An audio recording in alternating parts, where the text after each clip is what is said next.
Presentamos Geopolítica en RCR.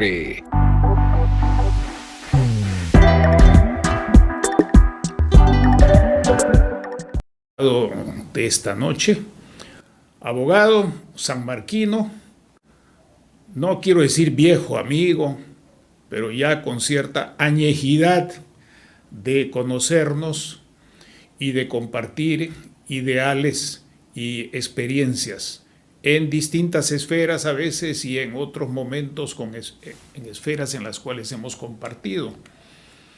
Antonio, como muchos saben, en el Perú ha sido procurador anticorrupción en el caso Fujimori y Montesinos, pero lo más importante para mí es el conjunto de su carrera. El conjunto de su carrera dentro del Perú, como un hombre con vocación docente, como un ciudadano que interviene no en un partido, pero sí en el movimiento social cristiano que existe en el país y que en el caso de la actividad fuera de nuestro país es un destacado consultor del sistema de Naciones Unidas a través del programa del Alto Comisionado de las Naciones Unidas para los Derechos Humanos y también, por supuesto, en el sistema interamericano. Muchas gracias, Antonio, por aceptar esta invitación.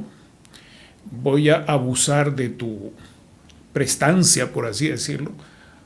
Me resulta un poco incómodo tratarte de usted, teniendo una amistad tan antigua y un trato tan respetuoso y afectuoso como el que tenemos entre nosotros. En esta reflexión voy a hacer una pequeña introducción, pequeña, porque tú eres el invitado, ¿no yo? Luego te voy a pedir que puedas abordar tres temas que son importantes para conocimiento de las personas. Este es un programa pluralista y de educación. No es un programa politiquero ni un programa de propaganda. Entonces, ahí hay varias cosas que las personas deben saber. Uno, ¿qué es la Comisión y qué es la Corte Interamericana? Dos, que son parte de un denominado Sistema Interamericano. Tres, que esto es parte del sistema internacional en el campo a que nos referimos, acotado. Y eso tiene su institucionalidad y sus desarrollos. Segundo, ¿qué antecedentes hay en otros países de este tipo de intervención? Y tercero, a tus órdenes en el análisis de la cuestión. Permíteme entonces, después de este agradecimiento y presentación a quienes nos siguen y a las personas que trabajan en red de comunicación regional y que se transmite por Canal Cable Más 796 y por las plataformas de YouTube y otras a las cuales esta empresa pluralista de información de prensa está adscripta. Tú sabes muy bien y todos lo sabemos que hay como dos versiones polarizadas, absolutamente polarizadas, sobre el informe de esta comisión. Y esta polarización, en un caso y en otro también, lo que hacen son tomar extractos de la comisión, del informe de la comisión, y citarlos cada quien de acuerdo a su perspectiva. Y esta perspectiva, al menos a mí me parece hasta hoy irreconciliable.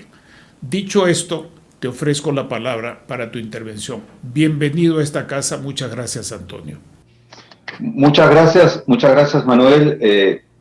Gracias por tus generosas palabras de recibimiento en tu programa y de afecto personal y de amistad.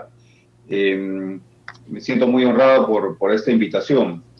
Y bueno, ya para entrar, como se dice, en materia, en efecto, como tú bien señalas, Manuel, tanto la Comisión Interamericana de Derechos Humanos como la Corte Interamericana de Derechos Humanos son dos órganos que hacen parte de lo que se conoce como el Sistema Interamericano de Protección de los Derechos Humanos. Como bien ha señalado también Manuel, ese sistema interamericano de protección de los derechos humanos es un subsistema regional que hace parte de un sistema más amplio, que es el sistema, es decir, actúa coordinada y paralelamente al sistema universal de protección de los derechos humanos, que es el sistema de las Naciones Unidas. Ambos sistemas, el sistema universal de protección de los derechos humanos, básicamente un sistema de las Naciones Unidas, y ese sistema, reitero, actúan, coexisten simultáneamente y muchas veces, de acuerdo con sus mandatos, coinciden en los temas que abordan. Ahora bien, también hay que decir que la Comisión Interamericana y la Corte, siendo la primera un órgano cuasi jurisdiccional y el segundo un órgano jurisdiccional, no nacieron ayer, tienen antecedentes históricos muy enraizados en la historia de nuestra América, en la historia en particular de la construcción de un orden público americano. Entonces, no son órganos que fueron creados al azar, sino que fueron el resultado de respuestas de los estados partes o de los estados frente a problemas muy graves que ocurrían en nuestra región. Y en efecto, por ejemplo, la tercera conferencia internacional americana de 1906 aprobó dos convenciones, una referida al Estatuto de los Ciudadanos Naturalizados que volvían a tomar residencia en sus países de origen, mientras que la sexta conferencia internacional americana, que tuvo lugar en La Habana en 1928, aprobó las convenciones sobre el Estatuto de los Extranjeros y el Asilo. Este orden público latinoamericano o americano fue la respuesta principalmente ante la política intervencionista de los Estados Unidos en los países de la región. Frente a esta política, los estados de debajo del Río Grande quisieron construir un orden que garantizara que sus entidades soberanas fuesen respetadas conforme al principio de igualdad entre los estados y que no se utilizase la protección o la defensa de un ciudadano extranjero para intervenir en los asuntos internos de esos estados. Y solo cuando cambia esta política de los Estados Unidos, la política que se denominó la política del buen vecino, proclamada por el presidente Roosevelt en 1933, es que se empieza a asentar este orden público americano que termina con la creación de ese sistema de protección regional. Y en efecto, acá hay que destacar la conferencia llevada a cabo en el año 1933 sobre los derechos y los deberes de los estados, que declaró en su artículo 8 que ningún estado tiene el derecho para interferir en los asuntos internos de otros estados. Pero esta evolución siguió adelante.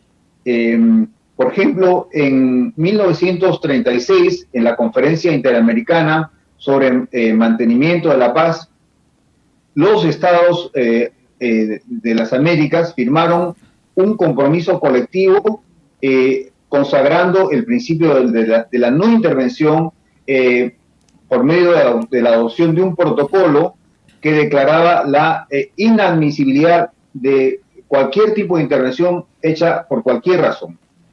Pero además, en esos años ya se aprobó, por ejemplo, una conferencia, una resolución que se refería a los deberes y los derechos de las mujeres con respecto a los problemas de la paz. Y fue precisamente en el año 1938 en que los estados de las Américas, los estados americanos, se reunieron precisamente en Lima. y adoptaron dos resoluciones muy significativas. Una referida a la libertad de asociación y a la libertad de expresión para los trabajadores y la defensa de los derechos humanos. Estamos hablando, Manuel, del año 1938. Y víspera de la Segunda Guerra Mundial, y eso, en mi humilde opinión, formó parte de la preparación de los estados del continente para que no sean arrastrados por el auge que tenía el nazismo y el fascismo, no solo en Europa, sino a escala internacional. Continúa, por favor. Exactamente, Manuel, eso es totalmente correcto. Y luego, en esta línea de narración de la historia de la evolución del sistema regional de protección de los derechos humanos de las Américas, hubo una conferencia en el año 1945 denominada la Conferencia de Chapultepec, que fue la primera conferencia interamericana sobre los problemas de la guerra y de la paz, donde justamente en el contexto de el nuevo marco post Segunda Guerra Mundial, se adoptó una resolución titulada La protección internacional de los derechos esenciales del hombre, donde por supuesto se volvió a reafirmar el principio de la absoluta no intervención. Y luego viene una serie de desarrollos que van en la dirección de crear en primer lugar un instrumento interamericano de derechos humanos. Pero esto corre con la reunión que hubo en la OEA en el año 1948, donde surge precisamente la Carta de la OEA, con dos artículos muy importantes, donde en el primero se reafirma que ningún Estado tiene el derecho de intervenir por cualquier razón, y el segundo, que el territorio de los Estados son inviolables. Pero acá es de destacar una cláusula del preámbulo de la Carta de la OEA, que nace en 1948, donde hace referencia al verdadero significado de la solidaridad americana y la política del buen vecino, y que ésta solo puede significar la consolidación en el continente de un marco de instituciones democráticas, con un sistema de libertades individuales basados en la justicia social y en el respeto de los derechos esenciales del hombre. Y de ahí nace, coherentemente con las resoluciones de la conferencia de Chapultepec, y este documento que hemos mencionado, nace el 2 de mayo de 1948, 7 meses antes del nacimiento de la Declaración Universal de Derechos Humanos. Nace en Bogotá la Declaración Americana sobre Derechos y Deberes del Hombre, en el 2 de mayo de 1948, donde en su resolución 30ª se adopta esta resolución. Reitero, la importancia es que precede incluso a la Declaración Universal, y este hecho muchas veces es ignorado, ¿no? La Declaración Americana era un reflejo, estaba construida como un reflejo de los derechos, de la teoría, perdón, del derecho natural. Y esencialmente centró su corazón en el sentido de que los derechos no nacían de la vinculación nacional de algún ciudadano respecto de algún Estado, en referencia a los Estados poderosos, sino en base a los atributos de su personalidad humana, o sea, puro derecho natural. Y el documento contuvo tanto derechos civiles y políticos como derechos económicos y sociales.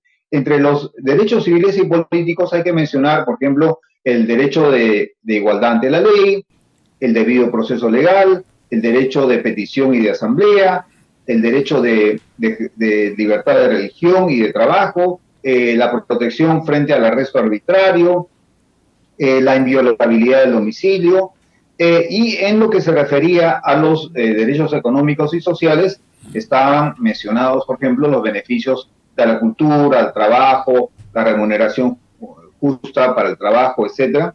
Pero muy interesante, Manuel, que esta declaración es tal vez no solo la primera, sino la única en hacer referencia no solo a derechos, sino también a deberes.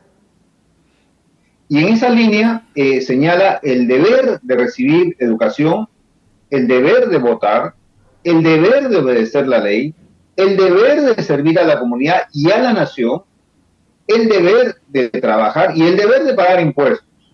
De tal manera que esa es una declaración pionera y fundamental. Ahora, hay que decir que la comisión es una respuesta no solo en términos generales al principio de la no intervención, sino es una respuesta de los estados frente al abuso de poder. Y esto ocurre exactamente así.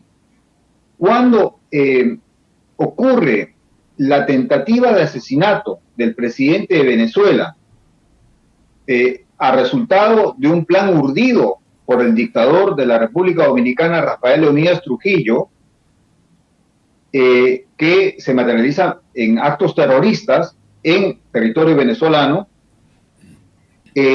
los estados se reúnen en Chile en el año 1959 y plantean la creación de un órgano que se dedique a la promoción y a la defensa de los derechos humanos en la región. Y en efecto, la Declaración de Santiago es una declaración proclamada por unanimidad por los ministros de Relaciones Exteriores que participan en esa región.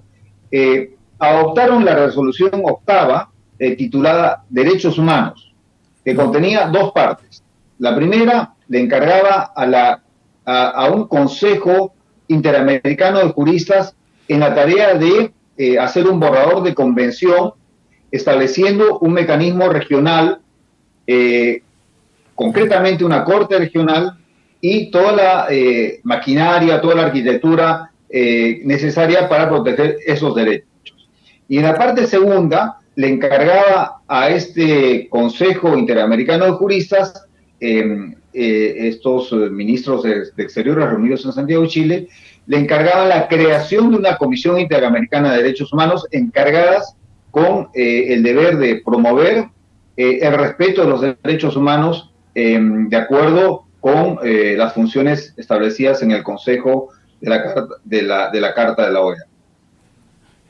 Y en efecto, en los meses de mayo y junio de 1960, el Consejo de la OEA aprobó el primer estatuto de la Comisión Interamericana de Derechos Humanos y lo aprobó como caracterizando la Comisión como una entidad autónoma de la OEA, cuyas funciones principales eran la promoción del respeto de los derechos humanos, tal como fue establecido en la Declaración Americana sobre Derechos y Deberes del Hombre. Permíteme, Antonio. ¿Cómo no? Sí, llegado a este punto, si no tuvieses más elementos de antecedentes que poner sobre la mesa, te rogaría que ajustaras en este punto para aprovechar el tiempo que nos queda, precisando la diferencia entre comisión y corte, porque aquí esto es perdonen la palabra, un sancochado. Claro, como hemos señalado, la comisión y la corte son dos órganos que hacen parte de un sistema regional, pero que tienen funciones diferentes. Esencialmente, la comisión es un órgano que podemos calificarlo como cuasi jurisdiccional, o sea, no tiene funciones judiciales. La comisión, además de promover los derechos humanos en el continente, tiene las funciones o las posibilidades de presentar peticiones, o sea, denuncias individuales ante la Corte. La Corte Interamericana es más bien un órgano jurisdiccional, un órgano judicial. Ni la Comisión ni la Corte tienen el mandato de establecer responsabilidades penales individuales. Se refieren ambos órganos a si un Estado respetó o no respetó, si violó o no violó, vulneró o no vulneró los instrumentos interamericanos que hacen parte ahora del sistema regional que estamos comentando, principalmente la Convención Americana sobre Derechos Humanos. Ahora, hoy día estos instrumentos se han desarrollado de manera muy extensa y muy rica. Ya no está solo la declaración, ya no está solo la convención, hay una serie de instrumentos, la convención contra la tortura, la convención contra la violencia de la mujer, la discriminación racial, etcétera, etcétera, etcétera. Y también hay protocolos facultativos para lo que se refiere a los derechos económicos, sociales y culturales dentro de que están agrupados dentro de lo que es el protocolo de San Salvador. Pero, en resumen... Un favor. Explícanos qué es un protocolo facultativo y así vamos haciendo didáctica de esta excelente presentación, resumen, que no se ha hecho, yo no lo he escuchado hasta ahora en el país. Adelante.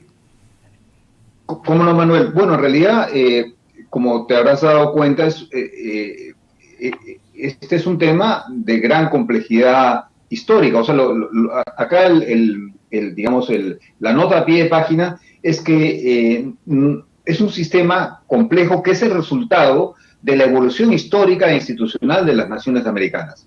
Ahora bien, la pregunta puntual, este es un tema de derecho internacional público, los tratados y convenciones y convenios internacionales, que ese es el nombre en general de un tratado, todos gobernados por una convención, la Convención de Viena sobre Derechos de los Tratados y otras convenciones vinculadas a ella, pueden tener desarrollos, pueden tener instrumentos que las desarrollan, y estos son los protocolos. Muy bien. Muy bien. En este caso, el protocolo que comentamos fue un desarrollo de un proceso mucho más complejo, porque este Consejo Interamericano de Juristas discrepó del mandato otorgado por la OEA de hacer una sola convención integrando todos estos derechos, los económicos, los políticos y sociales, y sugirió respetuosamente que los económicos fueran trabajados aparte, un protocolo aparte. Muy bien, muy bien. Excelente. Excelente, con esto se precisa claramente, forman parte de un sistema complejo, hay una raíz histórica en todo eso. Desde un punto de vista geopolítico, a mí no me extraña para nada las fechas son absolutamente decidoras. Es más, en el primer cuarto del siglo XX también está la doctrina Estrada. En esos primeros años está la Constitución de Querétaro. Ya entrando en los años 30 está la influencia estadounidense a través de una comisión para crear los bancos centrales, que son una institución clave en el proceso de construcción moderna de los estados.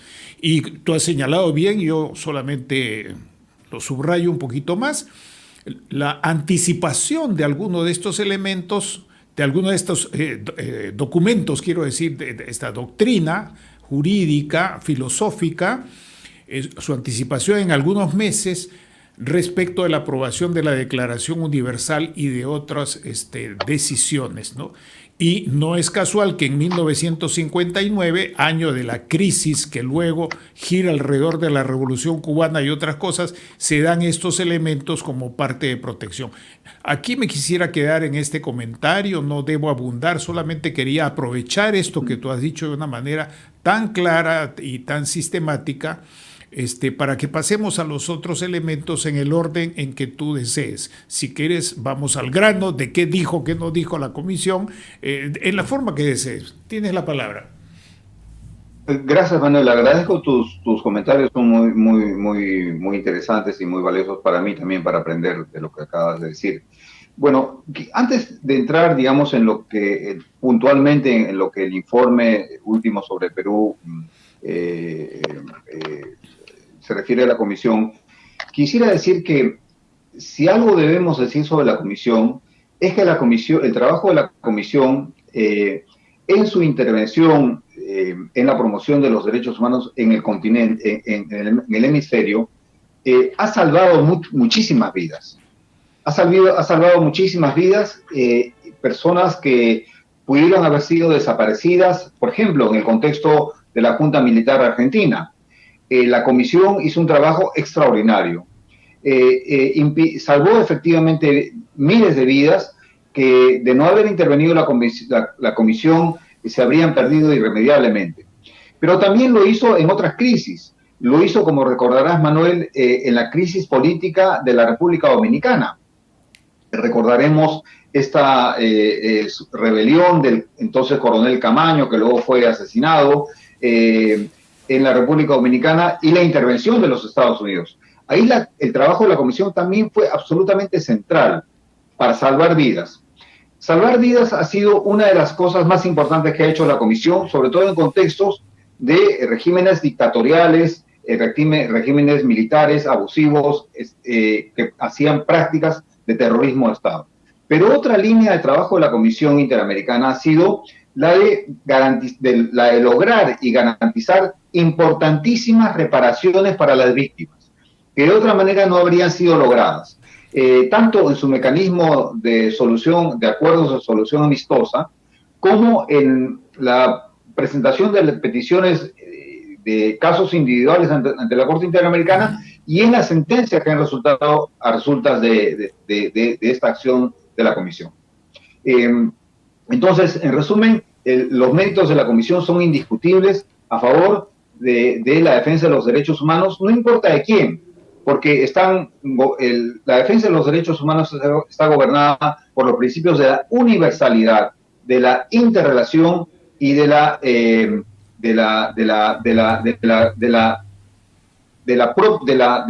crecimiento progresivo y un desarrollo en ese sentido. Entonces, eso deberíamos decir antes de entrar en el informe. Ahora bien, la Comisión ha hecho muchísimos informes, tanto temáticos como sobre países.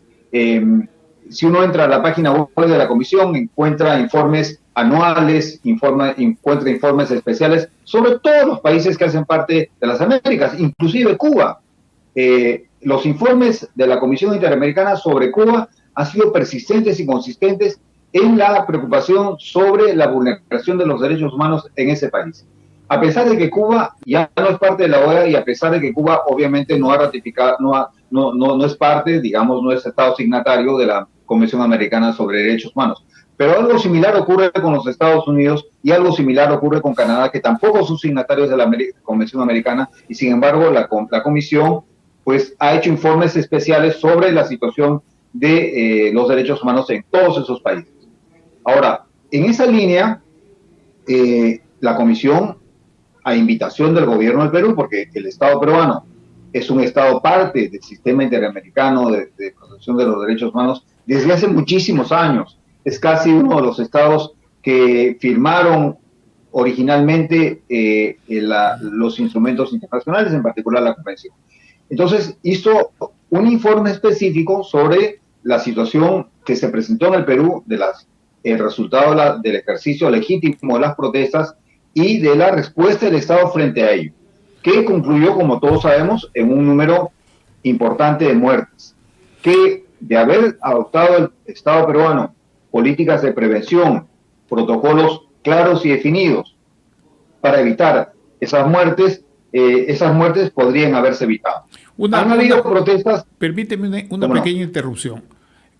Muchas personas no saben si es que la comisión actúa por su propia decisión, motu proprio, o si fue llamada por el gobierno. Acláranos esto, que es un punto dentro de la línea de tiempo que para mí es fundamental. Claro, la relación de la Comisión con los estados es una relación permanente, pero en temas puntuales, la Comisión, en expresión de la buena fe de los estados adherentes a los instrumentos interamericanos, recibe invitaciones para participar o para, en este caso, supervisar el respeto de los derechos humanos en el Perú. En este caso, en el Perú. O sea, no hay una intervención indebida, no hay una intervención que vulnere la soberanía del país de ninguna manera, porque precisamente lo que hemos tratado de explicar en tu programa, Manuel, es que la Comisión y la Corte son dos órganos que son el resultado de un acuerdo de un orden público regional basado en el principio precisamente de la no intervención y de la igualdad de los estados. Pero hoy día es muy difícil sostener que la soberanía es la excusa absoluta para no dar cuenta sobre el respeto y respeto de los derechos humanos. Esto ya no se puede sostener, entre otras cosas, por un simple ejemplo, el caso del examen periódico universal. Este es un instrumento a través del cual todos los estados del mundo se reúnen en determinados momentos, fechas, en Ginebra, y unos y otros hacen observaciones constructivas respecto de si un Estado está fallando en el respeto de los derechos humanos o no. Entonces, acá hay que decir que lo que está en juicio no es el informe de la Comisión Interamericana, no es la labor de la Comisión Interamericana, sino son los hechos que están reflejados en el informe de la Comisión Interamericana, como lo están en el informe de Human Rights Watch y en el informe de Amnistía Internacional, y esperemos que lo estén en el próximo informe del Alto Comisionado de las Naciones Unidas para los Derechos Humanos. Entonces, esos son los hechos que están en cuestión. O sea, es la conducta del Estado. No estamos examinando la intromisión de la Comisión Interamericana o de órganos internacionales. Eso es desviar la atención del problema. No es atacando al mensajero que resolvemos los problemas. Y en ese sentido, lo que observamos ya entrando en el informe, es un informe es un informe serio, pero que hay que leer con serenidad. Es un informe que es coherente en absoluto con las preocupaciones históricas de la Comisión. Antes incluso de que surgiera la Comisión, los estados partes o los estados de las Américas ya establecieron el criterio que los derechos humanos se respetan más si hay democracias, no se respetan si hay dictaduras. Y eso está claramente en los informes de República Dominicana, la dictadura Rafael Leónidas Trujillo, los informes de El Salvador, los informes de Chile, Argentina, etcétera, etcétera, etcétera. Entonces, esta relación está plasmada en el informe, porque como recordaremos, el informe no llega al tema de las violaciones graves de los derechos humanos, que así lo enuncia el informe, de manera directa, sino que hace una introducción, en primer lugar, por supuesto, justificando su mandato, que es el mandato establecido en el artículo 40 y 41 de la Convención Americana sobre Derechos Humanos, que le da a la Comisión el mandato de promover y de supervisar los derechos humanos en la región, pero además va entrando en materia en lo que es la arquitectura normativa del Estado peruano, y también habla de sus deficiencias y debilidades, que son las que todos conocemos. Y luego llega, por supuesto, al tema de las violaciones de derechos humanos, que son el resultado de un ejercicio desproporcionado y poco respetuoso de las personas por parte de las Fuerzas Armadas y de las fuerzas policiales. Y esto no tiene por qué llevarnos a cerrar filas en defensa de las Fuerzas Armadas y las fuerzas policiales. Lo que nos demuestra es que allá hay un problema, de que ni siquiera es un problema atribuible a los directamente involucrados en estos hechos de violencia, sino que es un problema que hay que ubicarlo en el liderazgo y en la jerarquía superior que lidera las Fuerzas Armadas y las policiales, que consideran que tienen una visión pues trasnochada de lo que es el concepto de seguridad pública, que creen todavía que están viviendo bajo los parámetros de la Guerra Fría. Y el informe señala este punto, pero también señala otro problema, y es el problema de la represión ocurrida como resultado de un sesgo étnico, de un sesgo discriminatorio, que también es un hecho que no se puede negar en el Perú. Antonio, es decir, sí, la discriminación existe hace muchos años. Sí, en eso creo que muchas personas pueden suscribir eso. El kit que existe en la opinión pública del Perú es que en la línea de tiempo de los acontecimientos que se describen y que luego se juzgan con la doctrina que tú excelentemente has reseñado de una manera clara y sencilla, se omite qué es lo que ocurrió de nuevo primero y qué es lo que ocurrió después, y solamente se concentra en el asunto de la defectiva, deficiente o deplorable o condenable intervención de las fuerzas del orden. Pero omite decir que hubo antes manifestaciones que no fueron manifestaciones, digamos, cacerolazos, que fueron intentos de tomar bienes públicos esenciales y que se ejerció violencia, que además ha sido transmitida por televisión y por redes, contra personas y contra los propios policías. Entonces, eso es lo que está presente, y sobre esto te agradecería que continuaras tu reflexión para hacer los comentarios por los cuales te hemos invitado. Adelante, Antonio. ¿Cómo no? Gracias, Manuel. Bueno, no, en la parte del informe referida a los antecedentes y el contexto, se hace referencia a los incidentes de carácter violento que ocurrieron. Estoy tratando de encontrar exactamente la parte correspondiente, pero sí, el informe hace referencia a los hechos de violencia que incluyeron tomas de aeropuertos, que incluyeron paralización de carreteras, etcétera. Es decir, esto la Comisión no lo desconoce. Eso lo señala claramente en su informe. Es más, se refiere a la situación compleja que enfrentaron las Fuerzas Armadas y Policiales cuando se intentaban tomar los aeropuertos. O sea, en ese sentido el informe no omite esos hechos de violencia. Están descritos los hechos en grandes rasgos, pero en realidad debemos señalar que, reitero, el mandato de la Comisión es referirse a si de manera general y también, por supuesto, lo más específica posible, se respetaron o no los derechos consagrados en la Convención Americana. Pero la Comisión ni la Corte tienen la función ni el mandato ni de reemplazar al sistema de justicia, ni a la institucionalidad jurídica y democrática del país, ni tampoco conducir investigaciones penales. Entonces, esta parte del informe tiene que ser desarrollada por el Ministerio Público. Una pregunta en ese punto, Antonio, si me permites, por favor. Claro. Quiero hacerla de la manera más clara posible y tratando de ser objetivo y no sesgado por ningún tipo de preferencia, ¿verdad? Para mantener las características de esta conversación.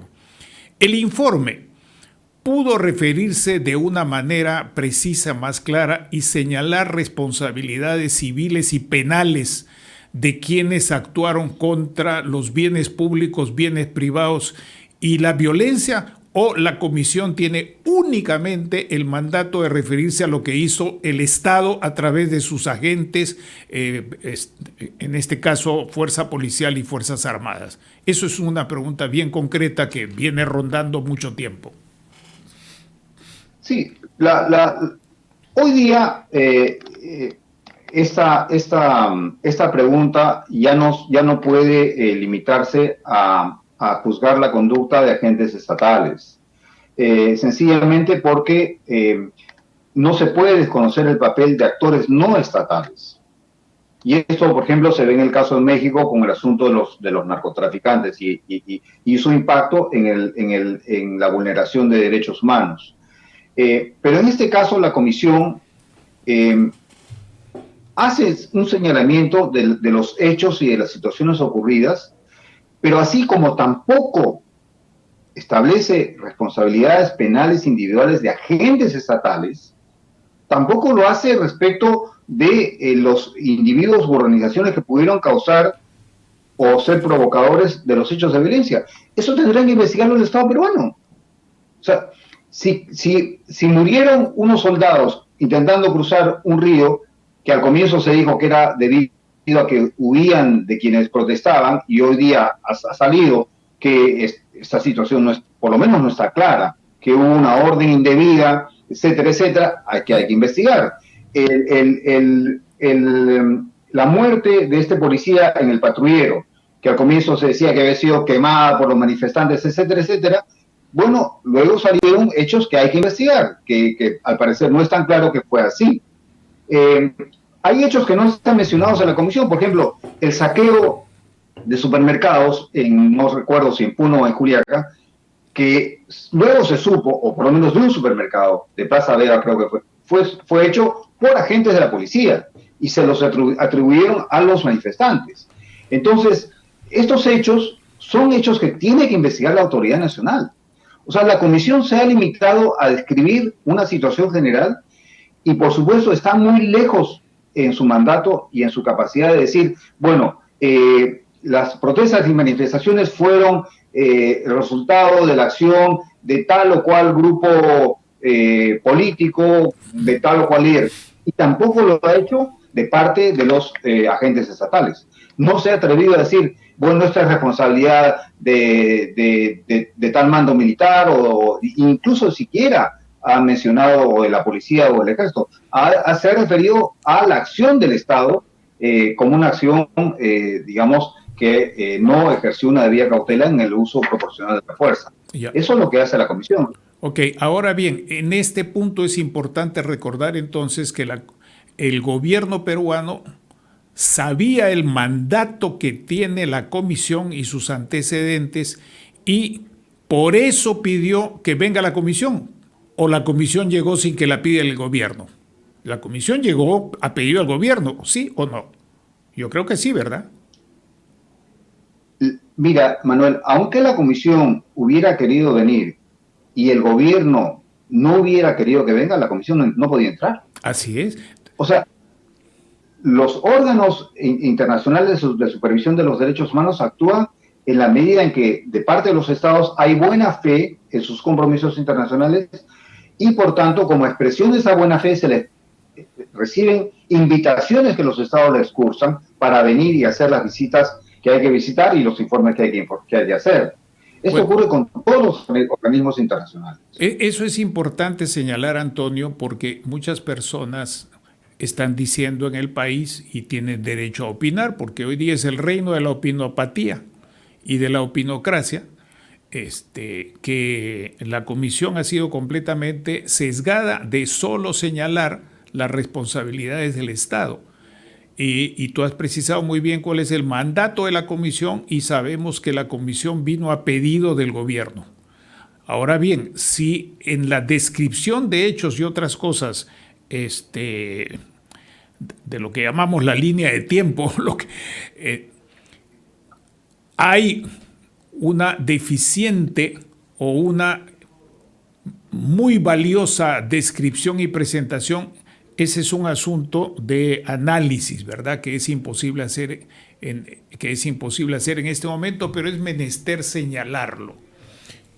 Hay otro asunto último, nos quedan solamente 5 minutos y yo no voy a hacer más que un solo pedido que nos aclares, Antonio. Y es, también se dice que con ese dictamen de la comisión y con sus conclusiones, dicho sea de paso, yo no he tenido tiempo para leer las respuestas u observaciones que el gobierno tiene que hacer sobre el particular a través de sus órganos competentes, ¿verdad? Este no es un asunto que queda como una pedrada y ahí se queda, ¿no? Sino que hay un proceso que continúa. Pero la pregunta concreta que se hace mucha gente es que si eso puede servir como base o insumo o elemento de juicio o argumento para una acusación penal contra la presidente en ejercicio. Sí, por supuesto, plenamente. Es decir, ya estamos hablando de otra materia, ¿no? Estamos hablando de un hipotético proceso penal. Solamente tengo el deber de ponerte a tu disposición una reflexión tranquila sobre este tema, que es un tema candente ahorita en el país. Nada más, Antonio. No tengo me estoy absteniendo de dar juicio porque tú eres el invitado y no yo. No, por supuesto. Lo que te quiero decir es que por ejemplo, ¿no? En la experiencia que tuvimos, tú mencionaste mi responsabilidad como ex procurador, caso Fujimori Montevideo. En la experiencia que tuvimos en ese caso, en la extradición, llevamos toda clase de informes. Llevamos informes de la Federación Internacional de Abogados, los informes de la Comisión Interamericana, de Human Rights Watch, de Amnistía Internacional, todo lo que pudiera probar diferentes partes digamos, de la carga de la prueba necesaria. O sea, básicamente elementos relativos al contexto, que son fundamentales de establecer, y otros elementos referidos a responsabilidades individuales. Entonces, en ese sentido, por supuesto, la respuesta es sí, por supuesto, eventualmente, un ministerio público que actuase de manera independiente e imparcial podría, si lo estima necesario, presentar este informe y otros sobre la materia como prueba de algo, o sea, en este caso del contexto, de los hechos generales, etcétera. Pero las responsabilidades individuales, quiero volver a destacarlo, eso no le corresponde señalar al sistema a ningún órgano del sistema interamericano de protección de los derechos humanos. Solamente para dar un brevísimo ejemplo de esto. Entre los casos que llevamos a la extradición de Fujimori, nosotros presentamos un 13º cuaderno de extradición basado en los hechos del sótano del CIE. La Corte Suprema de Justicia de Chile nos rechazó ese cuaderno. Pero vino tú que años más tarde, la Comisión presentó en base, entre otras pruebas, en base al trabajo de la Procuraduría, entre otras pruebas, ese caso a la Corte. Y la Corte condenó al Estado peruano. O sea, nosotros no estábamos equivocados. Lo prueba el hecho de que una sentencia de la Corte Interamericana condenó al Estado peruano por la violación de derechos humanos ocurrida en los sótanos del CIE. O sea, al revés, ¿no? Entonces, pero hasta ahí llegó. O sea, no dijo, fue responsable de estos hechos tal y cual. Eso jamás lo dijo, ni lo podrá decir, porque no es un órgano que reemplace la justicia nacional, ni la Corte ni la Comisión. Muy bien, vamos llegando al final de esta importante conversación. Yo te agradezco mucho la disposición que tienes desde Panamá y en medio de un trabajo y responsabilidades familiares también. A toda tu familia le envío un cordial saludo. Quiero agradecer tu disposición a hablar de este tema que es candente. Ten la seguridad de que es el primer tema que tomamos en un contexto menos geopolítico y más analítico de un hecho que, si tiene consecuencias positivas para el Perú, no va a afectar su estatura o peso estratégico. Pero si se desencadenan, no por causa de la información, sino por la concurrencia de otros factores que se desencadenan a partir de ese informe, si se producen consecuencias negativas, eso va a afectar a la estatura estratégica del país. Y esa es la perspectiva geopolítica. O sea, en esta sesión tomamos un elemento que es importante en sí mismo. Y yo he tratado de relacionarlo cuando mencioné los asuntos históricos del proceso de preparación de Estados Unidos y de las naciones americanas para la guerra mundial que todo el mundo sabía que se avecinaba. Eso le da un contexto de relaciones internacionales y geopolítico. Yo voy a permitirme invitarte nuevamente e invitar a otras personas que tienen también competencia en esta materia y que se abran las ventanas y que se abran todas las voces. Inclusive espero invitar a una conversación a mi ex jefe Pierre Sané, que fue 10 años mi jefe en la UNESCO y antes 10 años secretario general de Amnistía Internacional. Antonio, muchísimas gracias. Has presentado elementos importantes desde una perspectiva doctrinal y sistemática, y es un elemento sin el cual no se puede analizar seriamente este proceso que va a continuar, y que así es la vida del derecho, es la vida de la sociedad. La sociedad produce ese derecho y sus conflictos o coincidencias, y por eso vamos a seguir tratándolo. Nuevamente, un gran abrazo, muchísimas gracias, y saludos a nuestros amigos en Panamá. Muchísimas gracias, Antonio. Un abrazo. Un abrazo. Chao, chao. Agradecemos pues la presencia de Antonio Maldonado y vuestro acompañamiento. Vamos a continuar con este tema, pero no queremos todavía anunciar que otras personas van a venir, porque así como hay una perspectiva internacional que ha sido presentada, también hay ópticas nacionales muy sensibles sobre este asunto que es parte del proceso de polarización que tiene el país, pero también es parte del proceso de desinformación y de deseducación con el cual se mezcla Chana con Juana, se mezclan cosas que no deben mezclarse, y este programa trata, como lo hace Red de Comunicación Regional, con, no digo objetividad total, pero sí con imparcialidad y con responsabilidad pluralista periodística, de contribuir a una mejor información de la ciudadanía, varones y mujeres de todo el Perú y de los amigos en el extranjero que cada vez más nos están acompañando. Muchas gracias. Hasta una próxima sesión. Hemos presentado Geopolítica en RCR.